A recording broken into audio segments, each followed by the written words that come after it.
Last lecture में हम लोगों ने लिपमैन श्विंगर इक्वेशन की स्टडी की थी और उसमें हमने एक फंक्शन ग्रीन फंक्शन जिसे बोला था वो डिफाइन किया था, that was G are are dash. और जी आर आर डैश की टर्म में हमने स्कैटर्ड वेव फंक्शन लिखा था। आज के लेक्चर में हम स्कैटरिंग प्रॉब्लम के लिए ग्रीन फंक्शन किस प्रकार का होना चाहिए यह ज्ञात करेंगे या यह डिसाइड करेंगे कि किस प्रकार का फंक्शन हो, ग्रीन फंक्शन हो जो कि स्कैटरिंग प्रॉब्लम को सॉल्व कर सके या स्कैटरिंग प्रॉब्लम को डील कर सके। सो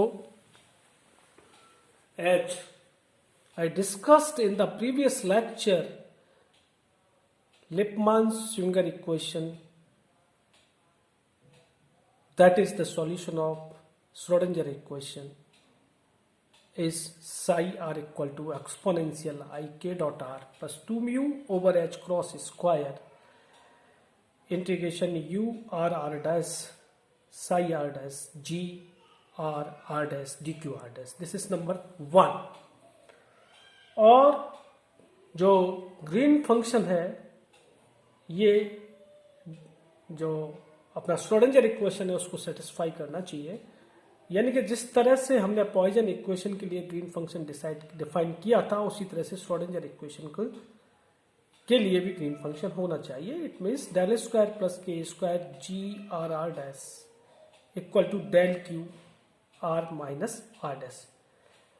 हम जानते हैं, इस बात को पहले भी पढ़ चुके हैं कि श्रोडिंगर इक्वेशन के लिए ट्रांसलेशन सिमेट्री जो है एग्जिस्ट करती है, मीन्स ट्रांसलेशन इनवेरिएंसी होती है। इसलिए ग्रीन फंक्शन की भी जो अप्रोच है वो इस प्रकार होनी चाहिए कि वो ट्रांसलेशन सिमेट्री को वायलेट नहीं करे, यानी ग्रीन फंक्शन के लिए भी ट्रांसलेशन सिमेट्री ट्रांसलेशन इनवेरिएंट रहना चाहिए। That means the form of green function should be g r minus r dash. अब ग्रीन फंक्शन और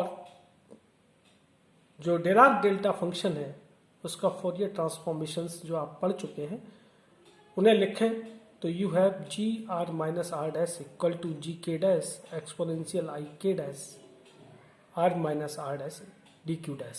This is number 4. Or similarly, the Fourier transformation for the Dirac delta function is given by equation number 5. और यह g k dash क्या है? This is the average value of green function in k space. और हम 4 और 5 को equation number 2 में use कर दें तो अपने पास डिफरेंशिएट करें और उसके बाद हमें ये मिलेगा माइनस के डैश स्क्वायर प्लस के स्क्वायर जी के डैश एक्सपोनेंशियल आई के dash are minus are dash D q k dash equal to 1/8 pi Q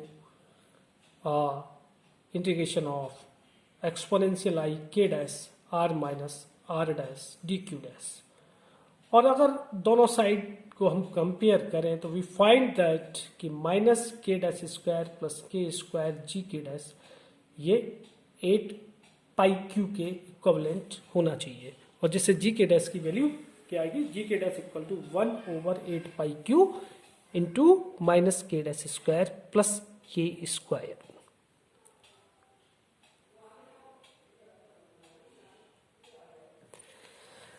और इस जी के डैश की वैल्यू को अपन 4 में यूज करें तो आपके पास G are minus are dash equal to -8 pi Q exponential आई के dash are minus are dash over K dash square minus K square D Q dash मिलेगा। और if you assume that R equal to magnitude of R minus are dash then you can have equation number 8 G R equal to -8 pi Q integration of exponential I K dot R over K dash square minus K square D Q dash. और K dash R को आप K dash R cos theta, K dash dot R को K dash R cos theta लिख सकते हैं, where theta is the angle in between K dash and R. और आपको मालूम है कि डी क्यू डैश जो स्फेरिकल कोऑर्डिनेट सिस्टम में होगा that will be equivalent to K dash square sine theta D K dash D theta D phi. और ये सारी वैल्यूज हम जी आर के लिए लिख दें तो you can have this equation -8 pi Q और K dash from 0 to infinite, theta from 0 to pi, phi from 0 to 2 pi, and k dash square over k dash square minus k square d k dash exponential I k dash r cos theta sin theta d theta d phi, और the integration of 0 to 2 pi d phi equal to 2 pi। और इस integration को solve करने के लिए यानी कि theta dependent part को सॉल्व करने के लिए आप ये 0 to pi exponential I K dot are cos theta sine theta D theta, और इसमें आप कॉस थीटा को टी मान लें तो minus sign theta D theta D T होगा। और ये बहुत इजी मैथमेटिक्स है, इसको आप सॉल्व करें और ये वैल्यू इस इक्वेशन में पुट कर दें तो जी आर की वैल्यू जो मिलेगी this will be equal to -1/4 pi square from k dash from 0 to infinite k dash square over k square minus k dash square exponential I k dash r minus exponential minus I k dash r over I k dash r d k dash। और इन दोनों parts को अलग कर लें, easy mathematics है और पूरी mathematics आपको पीडीएफ नोट्स में भी प्रोवाइड कर दी गई है और यहाँ भी पूरी मैथमेटिक्स सॉल्व है। तो जी आर ये आ जाएगा। और इस इंटीग्रेशन को सॉल्व करने के लिए हम ये मान लेते हैं कि सेकंड जो इंटीग्रल है, सेकंड इंटीग्रल, उसमें K dash equal to minus P हो तो D K dash equal to minus D P होगा। और उस केस में जो सॉल्व करेंगे अपन G R equal to -1/IR 4 pi square k dash over k dash square minus k square exponential I k dash r d k dash -0 to minus integral 0 to minus infinite p over p square minus k square dp मिलेगा। और हम इस limit को change कर दें तो ये second जो इंटीग्रेशन है उसमें लिमिट को चेंज कर दें तो आप माइनस की जगह प्लस साइन लिखेंगे और प्लस साइन लिखने के बाद ये जो इंटीग्रल है वो क्या हो जाएगा -∞ to 0 p over p square minus k square dp। और इन दोनों को आप एक साथ लिख दें then you can have equation number 9। और इस इक्वेशन को सॉल्व करने के लिए कॉचीज रेजिडुअल थ्योरम का यूज करते हैं। कॉचीज रेजिडुअल थ्योरम आप एमएससी प्रीवियस में मैथमेटिकल फिजिक्स वाले पार्ट में पढ़ चुके हैं। और कॉचीज रेजिडुअल थ्योरम के लिए आपको दो कंटूर लेने होंगे, एक के डैश इक्वल टू प्लस के पर और एक के डैश इक्वल टू माइनस के। और ये कंटूर लेके इस प्रकार से ये कंटूर डिफाइन होंगे like this is the close loop circuital path, this is real K dash, this is imaginary K dash. There are two contour, one at k dash equal to minus k and one at k dash equal to plus k. We are interested only in the scattering part, so we consider only k dash equal to minus k. This part is not useful for us.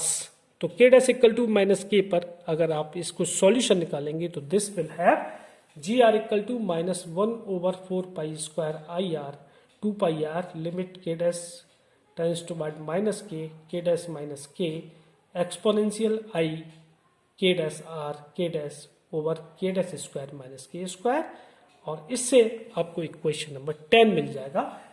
इस equation number 10 जो है अपने पास G are minus are dash equal to -1/4 pi r minus are dash exponential I k r minus are dash. तो this is the green function for the scattering problem. Keep in mind, इसको आपको याद भी रखना होगा कि scattering problem के लिए Green function G are minus are dash या G R dash equation number 10 की तरह से होता है। और क्योंकि स्कैटर्ड वेव लिया तो scattered wave means outgoing wave के लिए ये ग्रीन फंक्शन है।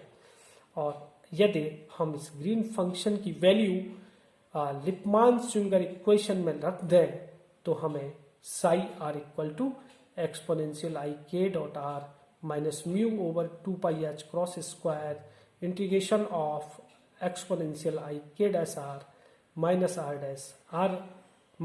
Dash U R dash psi R dash D Q R dash मिलेगा। This is the final form of wave function in terms of green function, which is defined by equation number 10. Thank you.